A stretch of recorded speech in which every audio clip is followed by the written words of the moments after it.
चरितं रघुनाथस्य शतकोटिप्रविस्तरम् एकैकमक्षरं पुंसां महापातकनाशनम्। राम रक्षा स्तोत्र में विश्वामित्र कहते हैं कि रघुनाथ जी का चरित्र शतकोटि प्रविस्तरम करोड़ों मंत्रों से लिखा हुआ है। एक एक अक्षरम पुंस्काम, उसका एक एक अक्षर मनुष्य को महापातक नाशनम, महान पाप से मुक्त कर देते हैं, पाप नाश हो जाते हैं। एक बार भगवान राम बैठे थे, उस समय नारद मुनि उनके पास आए और नारद मुनि ने कहा, ठीक है आपके पराक्रम को वंदन है, सब है, लेकिन आपका न्याय ठीक नहीं है। तो राम ने कहा, महात्मा क्या हुआ?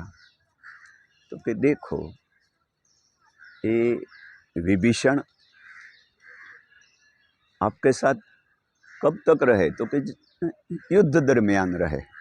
अच्छा, तो आपने उसको क्या दिया? तो भगवान कहा, मैंने उसको सोने की लंका दे दी। अच्छा,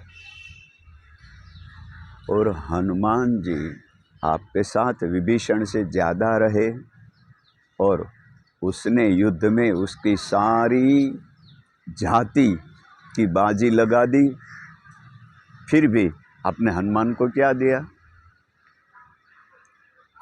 उसको कुछ नहीं चाहिए, वो अलग बात है, लेकिन मेरा कहना ये है, नारद मुनि ने कहा कि जब विभीषण आते हैं अयोध्या में आपको मिलने के लिए, तो आप सुवर्ण के सिंहासन पर आप उनको बिठाते हैं, आप उनके सामने बैठते हैं, सारी रात जागते हैं और उसका सम्मान करते हैं। लेकिन हनुमान जब आपकी चरण सेवा करते हैं तो आप सो जाते हैं। तो दोनों आपके भक्त हैं। विभीषण आते हैं तो आप जागते हैं और हनुमान जी आते हैं तो आप सो जाते हैं। ऐसा भेद क्यों? तब भगवान राम ने कहा कि विभीषण मेरा भक्त है, लेकिन मेरा देश का नहीं है, तो विदेशी के साथ व्यवसाय कर सकते हैं, लेकिन उसके भरोसे सो जाना खतरे से खाली नहीं।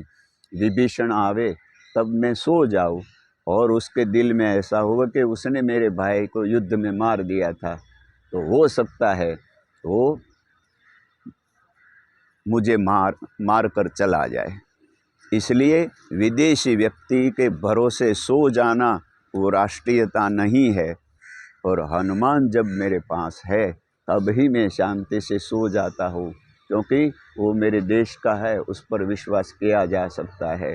तो भगवान राम राष्ट्र पुरुष है और भगवान कृष्ण पूर्ण पुरुष है।